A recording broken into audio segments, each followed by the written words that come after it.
Hi hello ನಮಸ್ಕಾರ, welcome to mechanical tech Kannada.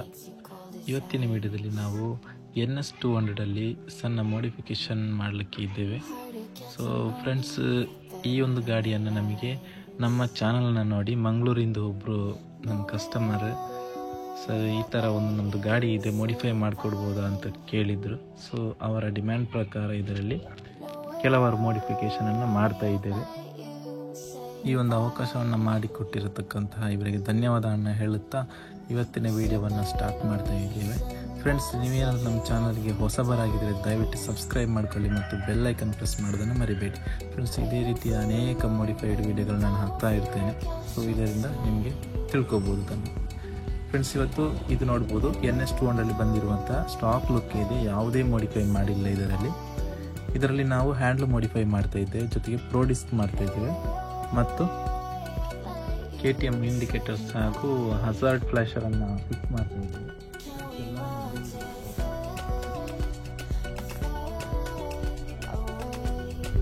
Of pro disc ಇದು ತುಂಬಾ ಟ್ರೆಂಡಿಂಗ್ ಇರುವಂಥ ಮಾಡಿಫೈ ಆಗಿರ್ತದೆ. ಇದು ತುಂಬಾ ಸಿಂಪಲ್ ಆಗಿರೋ ಫಿಕ್ಸಿಂಗ್ ಇರುತ್ತೆ. ಸೊ ಇದನ್ನು ಡೀಟೇಲ್ಡ್ ಆಗಿ ನನಗೆ ತೋರ್ಸೋಕ್ಕೆ ಹೋಗಲ್ಲ. ಪ್ರತಿಯೊಂದು 2 ಪ್ರೋ ಡಿಸ್ಕ್ ಬರುತ್ತೆ, ರಿಯರ್ಗೆ ಒಂದು ಪೇರ್ ಬರುತ್ತೆ, ಫ್ರಂಟಿಗೆ ಒಂದು ಪೇರ್ ಬರುತ್ತೆ. ಸೊ 2 ಸೇಮ್ ಇರುತ್ತೆ. ಇದು 17 ಇಂಚ್ ಆಗಿರುತ್ತೆ. ಇದಕ್ಕೆ 3 ಬೋಲ್ಟ್ ನಟ್ಗಳನ್ನು ಕೊಟ್ಟಿರ್ತಾರೆ. ಸೊ ಅದನ್ನು ತುಂಬ ಸಿಂಪಲ್ ಆಗಿ ಫಿಟ್ ಮಾಡ್ಕೋಬೋದು. ಅದಕ್ಕೆ ಹೋಲ್ಸನ್ನು ಕೊಟ್ಟಿರ್ತಾರೆ.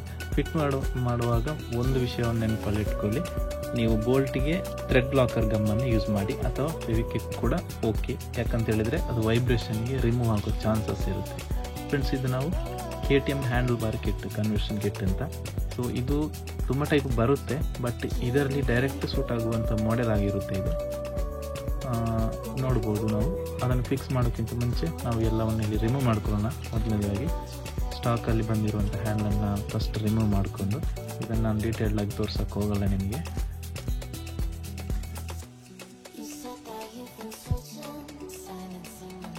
ಫ್ರೆಂಡ್ಸ್, ಇಲ್ಲಿ ನೋಡ್ಬೋದು, ಇದರ 4 ಹೆಲನ್ ಬೋಲ್ಟ್ಗಳು ಬರುತ್ತೆ. ಸೊ ಅದನ್ನು ಹೆಲನ್ ಕೀಯನ್ನು ಯೂಸ್ ಮಾಡಿಕೊಂಡು ರಿಮೂವ್ ಮಾಡಬೇಕು. ಎಲ್ಲ ರಿಮೂವ್ ಆದಮೇಲೆ ಇಲ್ಲಿ ಫಸ್ಟಿಗೆ ನಾವು ಕನ್ವರ್ಷನ್ ಕಿಟ್ಟಲ್ಲಿ ಒಂದು ಪ್ಲೇಟ್ ಬರುತ್ತೆ. ಸೊ ಡೈರೆಕ್ಟ್ ಸೂಟ್ ಆಗುವಂಥದ್ದು. ಸೊ ಅದಕ್ಕೆ ಕೂಡ ಸೇಮ್ 4 ಹೆಲನ್ ಬೋಲ್ಟು. ಇದು ಡೈರೆಕ್ಟ್ ಸೂಟ್ ಆಗುತ್ತೆ, ಯಾವುದೇ ರೀತಿಯ ಮೋಡಿಫೈ ಇಲ್ಲ, ಡ್ರಿಲ್ ಮಾಡಲಿಕ್ಕಿಲ್ಲ, ಏನೂ ಇಲ್ಲ. ಸೊ ಅದನ್ನು ನಾವಿಲ್ಲಿ ಥ್ರೆಡ್ ಲಾಕರ್ ಹಾಕಿಬಿಟ್ಟು ಆ 4 ನಟ್ ಬೋಲ್ಟ್ಗಳನ್ನು ಇಲ್ಲಿ ಹಾಕ್ತಾ ಇದ್ದೀವಿ. ಥ್ರೆಡ್ ಲಾಕರ್ ಯಾಕಂತ ಹೇಳಿದರೆ ವೈಬ್ರೇಷನ್ಗೆ ಲೂಸ್ ಆಗೋ ಚಾನ್ಸಸ್ ತುಂಬಾ ಇರುತ್ತೆ. ಅದಕ್ಕೋಸ್ಕರ ಥ್ರೆಡ್ ಲಾಕರನ್ನು ಕಂಪಲ್ಸರಿ ಯೂಸ್ ಮಾಡಬೇಕು. ತುಂಬ ಯೂಸ್ ಮಾಡಬೇಕು ಅಂತಿಲ್ಲ, ಸ್ವಲ್ಪ ಮಾಡಿ ಸಾಕು. ಯಾಕಂತ ಹೇಳಿದ್ರೆ ರಿಮೂವ್ ಮಾಡಬೇಕಿದ್ರೆ ಅದನ್ನು ಮತ್ತೆ ರಿಮೂವ್ ಮಾಡಲಿಕ್ಕೆ ಈಸಿ ಆಗಬೇಕಲ್ಲ. ಸೊ ಅದಕ್ಕೋಸ್ಕರ ಥ್ರೆಡ್ ಲಾಕರ್ ಸ್ವಲ್ಪ ಹಾಕುವ ಅವಶ್ಯಕತೆ ಇದೆ ಅಷ್ಟೇ. ಸೊ ಆ ಪ್ಲೇಟನ್ನು ಫಸ್ಟ್ ಫಿಕ್ಸ್ ಮಾಡಿಕೊಂಡು ನಂತರ ಇಲ್ಲಿ ಹ್ಯಾಂಡ್ಲ್ ಹೋಲ್ಡರ್ ಕಿಟ್ ಬರುತ್ತೆ. ಅದಕ್ಕೆ ಸ್ಪೇಸರ್ ಕೂಡ ಬರುತ್ತೆ, ಅದನ್ನು ಹೈಟ್ ಮಾಡುವಂಥದ್ದು. ಈಗ ಗಮನಿಸ್ತಾ ಇರ್ಬೋದು, 2 ಸ್ಪೇಸರ್ ಬರುತ್ತೆ. ಸೊ ಅದನ್ನು ಇಲ್ಲಿ ಇಟ್ಕೊಂಡು ಅದರ ಮೇಲೆ ಹ್ಯಾಂಡ್ಲ್ ಹೋಲ್ಡರ್ ಬರುತ್ತೆ. ಹೋಲ್ಡರಿಗೆ 2 ಹೆಲನ್ ಕೀ ಬೋಲ್ಟ್ ಬರುತ್ತೆ. ಅದಕ್ಕೆ ಕೂಡ ಸೈಜ್ ದೊಡ್ಡದಿರುತ್ತೆ. ನಮ್ಗೆ ಗೊತ್ತಾಗುತ್ತೆ, ಎಲ್ಲ ಕಿಟ್ಟಲ್ಲೇ ಕೊಟ್ಟಿರ್ತಾರೆ.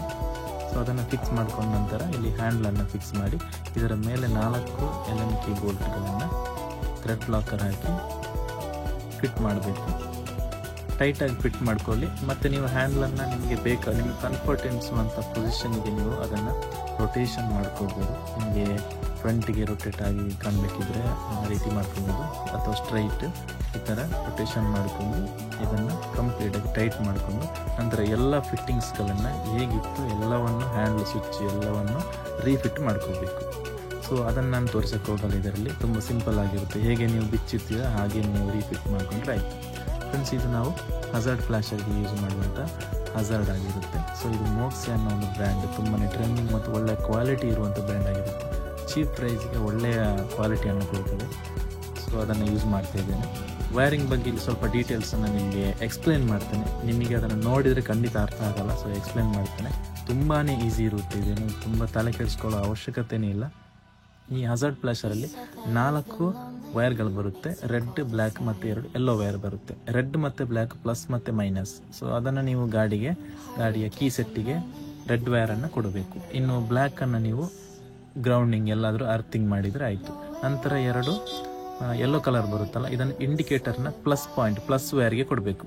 ಒಂದು ಇಂಡಿಕೇಟರ್ಗೆ, ಇನ್ನೊಂದು ಎಲ್ಲವನ್ನು ಇನ್ನೊಂದು ಇಂಡಿಕೇಟರ್ಗೆ. ಕೇವಲ ಫ್ರಂಟಲ್ಲಿ ಮಾಡಿ ಸಾಕು, 4 ಇಂಡಿಕೇಟರ್ ಕೂಡ ವರ್ಕ್ ಆಗುತ್ತೆ. ಸೊ ಸ್ವಿಚ್ಚನ್ನು ನಾವು ಎಲ್ಲಿ ಕೊಡಬೇಕು ಅಂತ ಹೇಳಿದರೆ, ನೀವು ಪ್ಲಸ್ ಪಾಯಿಂಟ್ ಕೊಟ್ಟಿರ್ತಾರಲ್ಲ ಕೀ ಸ್ವಿಚ್ಗೆ, ಸೊ ಅದರ ಮಿಡ್ಲ್ ವೈರನ್ನು ಬ್ರೇಕ್ ಮಾಡಿ ಅದಕ್ಕೆ ಕೊಡಬೇಕು. ಸೊ ಇದರ ಬಗ್ಗೆ ಡೀಟೇಲ್ ವಿಡಿಯೋ ಬೇಕಿದ್ರೆ ಫ್ಯೂಚರಲ್ಲಿ ಮಾಡ್ತೇನೆ. ಸೊ ಇದು ನೋಡಿ ಸ್ವಿಚ್, ಈ ಸ್ವಿಚ್ ಆನ್ ಆಫ್ ಮಾಡುವಾಗ ನಾವಿಲ್ಲಿ ಹಜಾರ್ಡ್ಗಳು ಚೇಂಜ್ ಆಗುತ್ತೆ ನೋಡಬೇಕು ಫ್ರೆಂಡ್ಸ್. ವಿಡಿಯೋ ವರ್ಕ್ ಎಲ್ಲ ಕಂಪ್ಲೀಟ್ ಆದಮೇಲೆ ಈ ಥರ ಕಾಣುತ್ತೆ ಫ್ರೆಂಡ್ಸ್. ತುಂಬಾ ಚೆನ್ನಾಗಿದೆ. ಇದಕ್ಕೆ KTM ಇಂಡಿಕೇಟರ್ ಮತ್ತು ಈ ಹಜಾರ್ಡ್ ಫ್ಲ್ಯಾಶರಿಗೆ ತುಂಬಾ ಲಿಂಕ್ ಇದೆ, ಚೆನ್ನಾಗಿ ಕಾಣಿಸುತ್ತೆ, ತುಂಬ ಪರ್ಫೆಕ್ಟಾಗಿ ವರ್ಕ್ ಕೂಡ ಆಗುತ್ತೆ. ಇದು ವಿಡಿಯೋ ಎಲ್ಲ ಕಂಪ್ಲೀಟ್ ವರ್ಕ್ ಆದಮೇಲೆ ಇದರ ಲುಕ್ ಆಗಿರ್ಬೋದು ನೋಡಿ, ಪ್ರೋಡಿಸ್ಕ್ ಯಾವ ರೀತಿ ಕಾಣ್ತಾ ಇದೆ ಅಂತ ಹೇಳಿ ಸೂಪರಾಗಿ ಕಾಣುತ್ತೆ, ಒಂಥರ ಬಲ್ಕಿ ಲುಕ್ ಕಾಣುತ್ತೆ ಇದಕ್ಕೆ ಫ್ರೆಂಡ್ಸ್.